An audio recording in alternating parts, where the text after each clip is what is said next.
my name is Jara, and today I will be doing a nursing procedure assisting with a patient that will be undergoing an ECT procedure, which is the electroconvulsive therapy.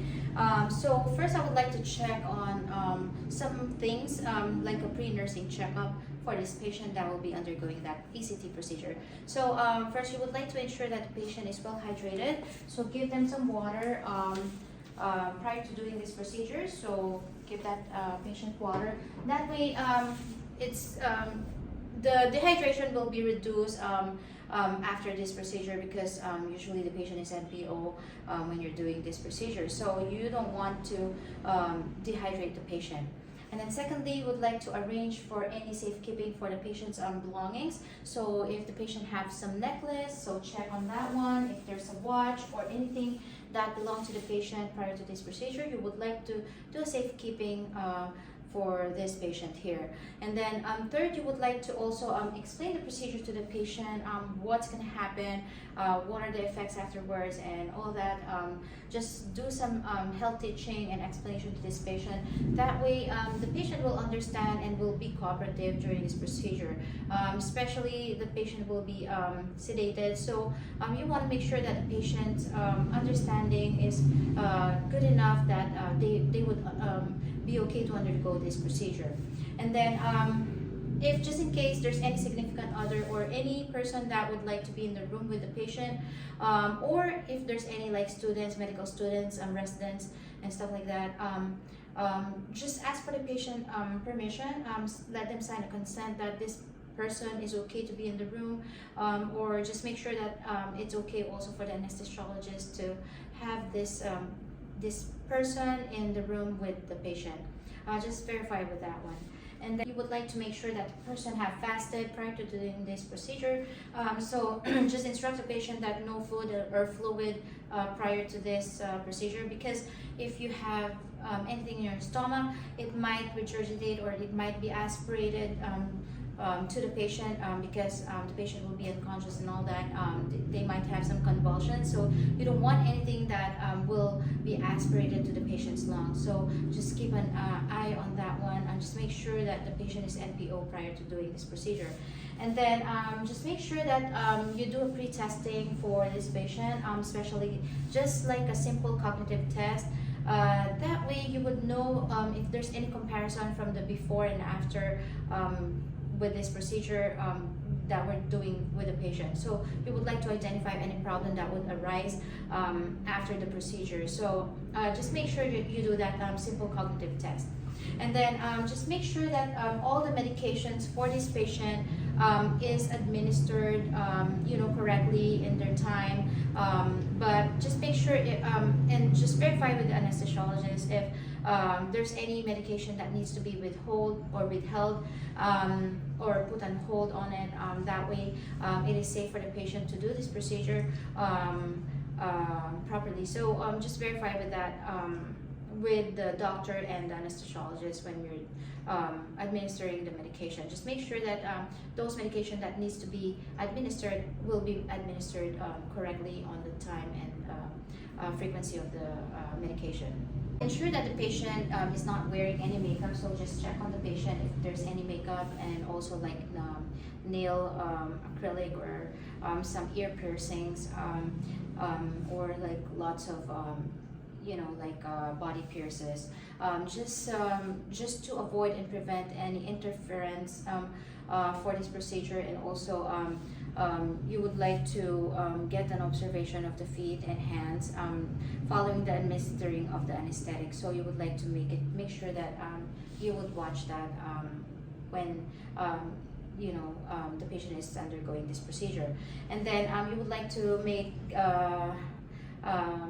make sure that the patient's hair is clean and properly dry, and if there's any hairpins and hair nets, that way you could take that out from the patient, because those are some risk for like electrode contact. So you don't want that any metal objects to be interfering to the electrodes of the equipment. Next, you would like to encourage the patient to empty the bladder. So, ma'am or sir, just go to the bathroom before doing this procedure. That way, the bladder is not distended so much that it may, create any complications in this procedure. So you don't want that distended bladder for the patient. So just let them go to the bathroom and void. So if the patient have any dentures or any prostheses, you would like to let that patient take them out. So ask the patient if there's any denture or any removable prosthesis in the mouth, and also if they're wearing some glasses or hearing aids. So just ask the patient those kind of questions.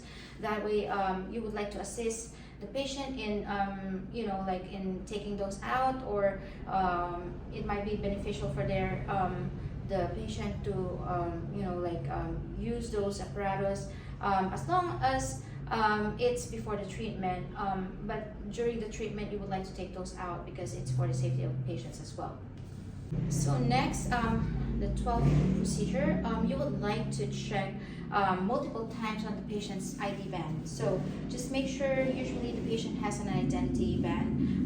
Check on the patient's last name, date of birth, and just check multiple times just to make sure that this is the right patient that you're doing the ECT therapy or the ECT procedure. You don't have that mistake of not verifying the patient before doing any procedure.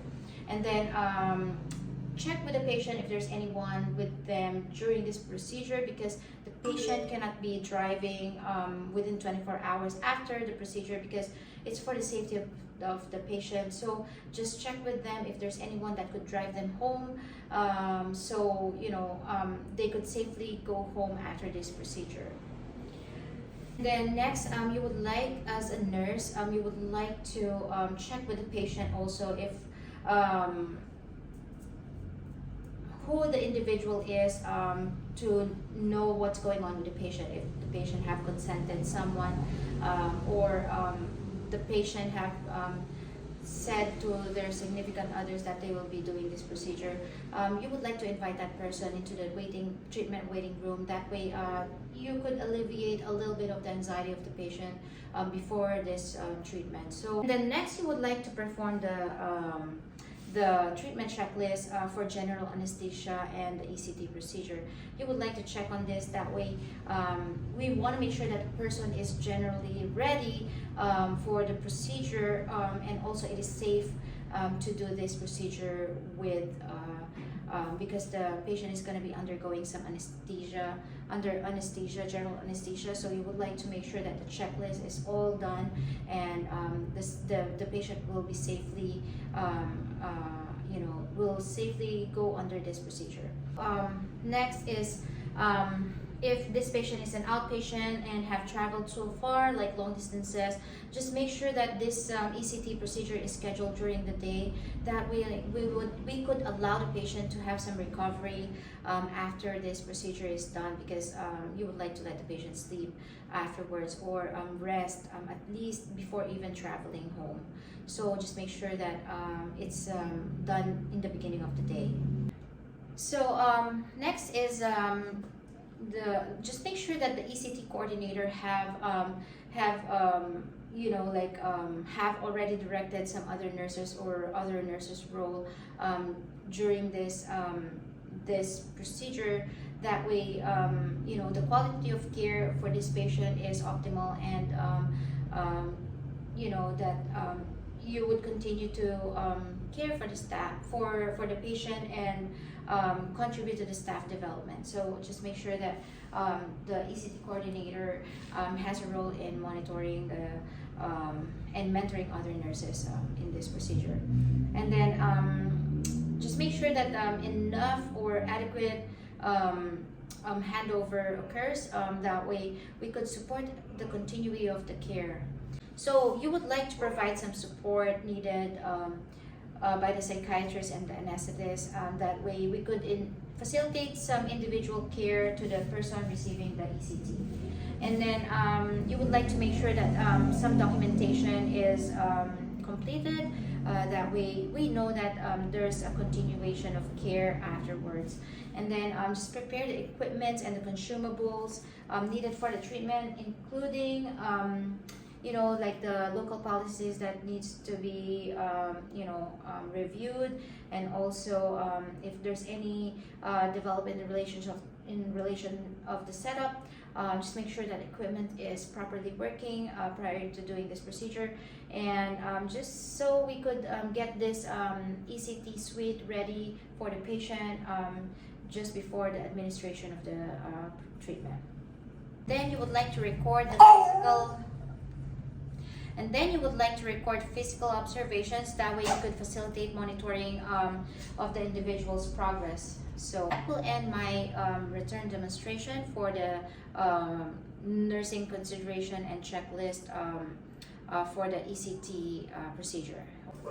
So I will be demonstrating how to assist the patient during and post ECT nursing care.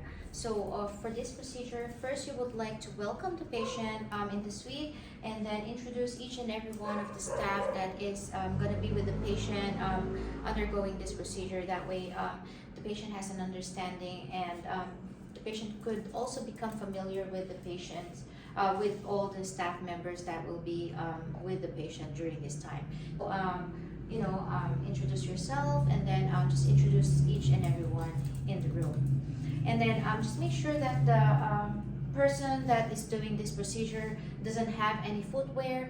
Just take it out or assist the patient in taking those out. That way we would allow some observations during this procedure with the extremities of the patient. So next, you would like to maintain the patient's dignity by covering the patient's body with a blanket, just to provide some warmth for the patient. So just give them some blanket during this procedure. Provide the patient with some explanations and offer some support during this procedure, so that we could manage the anxiety of the patient and also reduce that anxiety or if there's any concern related to this procedure. And then confirm with the patient's legal status, if there's any informed consent, and also some relevant documentation. So just check with him that if he already signed all those consent, and just make sure that the patient knows the procedure, and we want to make sure that we adhere with the guidelines and policies of the any procedures done for the patient. So we want to make sure that everything is set in place, and we are adhering with the guidelines of the hospital, of the facility. And then you would like to explain the procedure as it occurs. That way the patient know what's going on with in the room when you're doing this procedure with the patient. And then you would like to participate in the timeout procedure. Usually this is done that way we could confirm that this is the right patient and we are doing the right procedure for the patient. So you would like to assist with the introduction of the IV line, intravenous line into the patient's arm or hand if required. Usually this is done by the anesthetic nurse or the technician. So if you're that person, you would like to assist with that intravenous administration. That way we could allow the administration of the intravenous medication to the patient. And then you would like to clean the sides of the electrode contacts with alcohol and saline wipes. Just get a cotton swab. That way all the lines are clean. So you would like to get an alcohol, and then just make sure that the lines or the electrode contact are clean before putting it into the patient's hand. And then you would like to place the leads for the various monitors. So let's just say this is like my lead. Just make sure that it's appropriately placed in the patient's head, or anywhere that if there's also a need for an ECG machine or a pulse oximeter or a blood pressure monitor. Just make sure that everything is clean, and also you would like to put that into the patient's body. That way it's all connected, and we could monitor the patient's health during this procedure. And then you would like to place the electrodes to the patient's head. So let's just pretend that this is my electrode, and then just place it on the head in the appropriate site. That way we know that we could facilitate this electrocardiographic monitoring for the patient. And then you would like to assist in the anesthesia, including the monitoring of the patient's blood pressure, the electrocardiographic activity, and also if there's any expired carbon dioxide levels and some pulse oximetry. So just put all those equipments to the patient just to make sure that the patient's condition is stable and safe, and if you need to alert the staff during this procedure if there's any variation with the readings, just make sure you do that. And then you would like to administer some oxygen to the patient, just so we could prevent hypoventilation during this administration of the anesthetic. So let's just pretend this is my oxygen. So usually a nasal cannula, or like there's a mask that is available for the patient. So just administer that correctly and make sure that it's the right oxygen amount of oxygen is administered to the patient. Just verify with the doctor how much do we need to administer for the patient. And then you would like to assist the psychiatrist or the anesthetist or the anesthesiologist during this procedure, because as a nurse we are required to do that, and that way it is the procedure is facilitated in patient care, in a patient-centered care. And insert a disposable bite block. So let's just pretend this is my bite block into the patient's mouth. Make sure that it is sterile and it is autoclaved before you put it in the patient's mouth. That way we could prevent any dislocation of the jaw, the tongue, or the tooth, or any gum damage. So just place that in the patient's mouth before you're doing this procedure.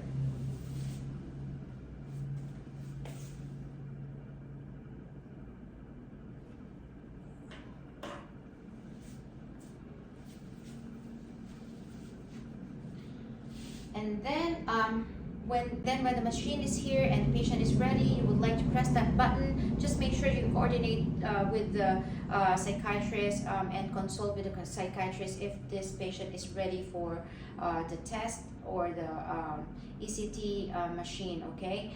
Just make sure that you verify with the psychiatrist. That way we could complete the testing and initiate this procedure to the patient already.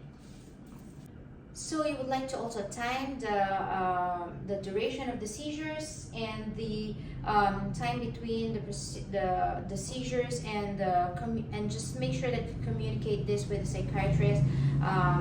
That way, also the titration to the psychiatrist. That way, we could also support the decision-making process in this procedure. And then you would like to turn the patient into the side. If you need some assistance needed, just make sure that you ask for some help if you need to have this patient turn over to the side. That way we could place the patient in a recovery position. So just turn the patient inside. And then ensure proper documentation is completed. That way we could support the continuity of the care of this patient. And then transfer the patient to the recovery room once they are breathing again, and to be able to maintain their own airway. Just make sure that this patient is monitored, just so we could support the patient to recover with this from the anesthetic. So just make sure that you check on the breathing and just allow the patient to breathe on its own. So that will wrap up my during and post ECT care, nursing care for my return demonstration. Thank you and have a good day.